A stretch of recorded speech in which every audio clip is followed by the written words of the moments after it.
All right, let's uncover the essentials of protein intake, its daily needs based on age, activity and gender, as well as optimal sources of and the potential risks associated with it as well. Joining me now is Kate Save from Be Fit Food. It's wonderful to have you in the studio. What is protein? For those who don't know, are we talking about the powder or meat? Take us through what it is exactly. Okay, let's simplify it. So when we're looking at food, it can either be broken down to being carbohydrate, protein or fat, and they provide calories. So we call them macronutrients. Alcohol also gives us calories, so technically it's a macronutrient. I much enjoy those. Yes. When it comes to protein though, protein is actually made up of chains of amino acids. So when we consume protein from a food, whether that be meat, eggs, dairy, fish, we're actually breaking down that protein into its amino acids. Now, out of the 20 to 22 amino acids, 9 of them are essential, which means our body can't make them and we need to consume them every single day. Okay, so how much protein do we need each and every day, and does it vary with activity levels, age, gender? The advice out there is sort of varied. It is varied, and it depends on the science that you're looking at. If you look at our Australian dietary guidelines, the recommendations are actually very low. It's around 0.75 of a gram for women and around 0.84 of a gram for men per kilo of body weight. So if we call that roughly 1 gram per kilo, if you're a 70 kilo person, you need 70 grams. However, there's more research coming out to show that that may be not enough. That is just a very baseline level, and it certainly varies by age, gender and activity levels. And as we get older, our requirements actually go up, not down. So we used to think that as we aged and we ate less, maybe we needed less, but we're finding out that the bioavailability, how well you absorb it, and the quality of protein is so critical as we age because our body doesn't process it as well.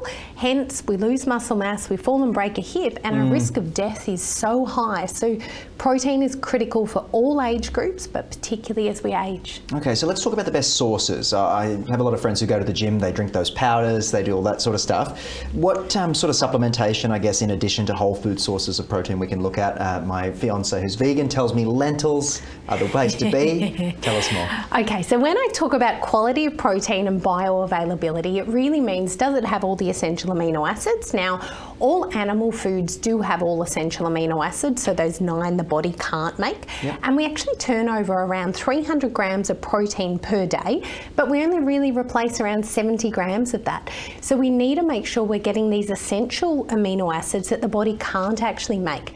When it comes to plant-based sources of protein, they don't have all of the amino acids necessarily, so you need to combine your foods, and that's why something like lentils that is lacking in a particular amino acid needs to be consumed with a whole grain that is lacking in another amino acid to actually create a protein that is complete, that the body can use in the right way. It's literally a science experiment, or an algorithm, a mathematical equation when it comes to leveling all these things out, and you can do it on such a cellular level, which is so cool.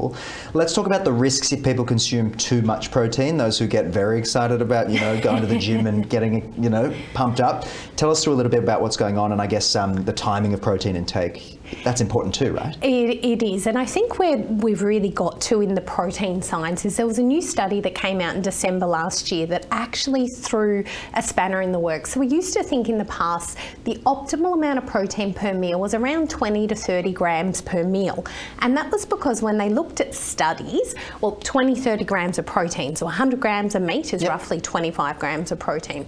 But when they looked at the studies, they're only measuring that amino acid availability for muscle synthesis for about 6 hours after ingestion. So a study that came out last year looked at 0 grams of intake, 25 grams, and then 100 grams in a meal. And what they found is when they measured beyond 6 hours and they actually got to 12 hours, over 50% of those amino acids were actually available for muscle synthesis later in the day, as opposed to this limit or this threshold we thought that we had around 20 to 30 grams of protein per meal. So we can continue the muscle synthesis beyond that 6 hours. So In terms of safe levels, well, you need to consider your goals. If you're taking in excess calories, any excess calories turn to body fat, even protein. So if you're looking to become leaner, then you need to control your calories first. And some of the other studies have shown that when you compare a traditional diet, say 200 grams of carbohydrate and 60 grams of protein on a weight loss diet,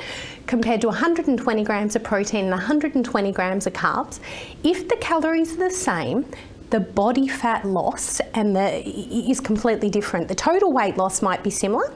So the people on the 200 grams of carbohydrate might lose a similar amount of weight as the people on 120 grams, but it's the muscle mass. So the high carbohydrate diet people lost about 35% lean body mass or muscle mass, compared to the people on the 120 grams of protein, they only lost about 6% muscle mass or lean body mass, so their metabolism stayed up. It is so interesting, and I can start to understand why you might need a dietitian to help people with this stuff, because I'm useless when it comes to numbers and whatnot, and I'll eat whatever I sort of feel like and what I need. I'm trying to get better at that, speaking to you, Kate. But just to summarise for us, what would your advice be to people out there? Well, the number one trigger for actually muscle synthesis is getting enough protein in a meal, so that minimum 20 to 30 grams, and beyond that, leucine is the key amino acid that you actually need for muscle synthesis. So it's actually looking at that particular amino acid in that meal and making sure a meal has 2 to 3 grams of leucine. So in a whey protein or a whey protein isolate, you could actually check that on the label. But when it comes to total energy intake, you need to be mindful that any excess calories will turn to body fat. It's less likely from protein. However, it could be counterintuitive. And the very last thing is, to build muscle, you need exercise. So if you don't give your body the stimulus, then what are you going to do with all that excess protein? You're going to store it as body fat. So do the work, then put in the protein, and then you'll synthesize more muscle. Kate, as always, thanks for joining us on the program. Well said.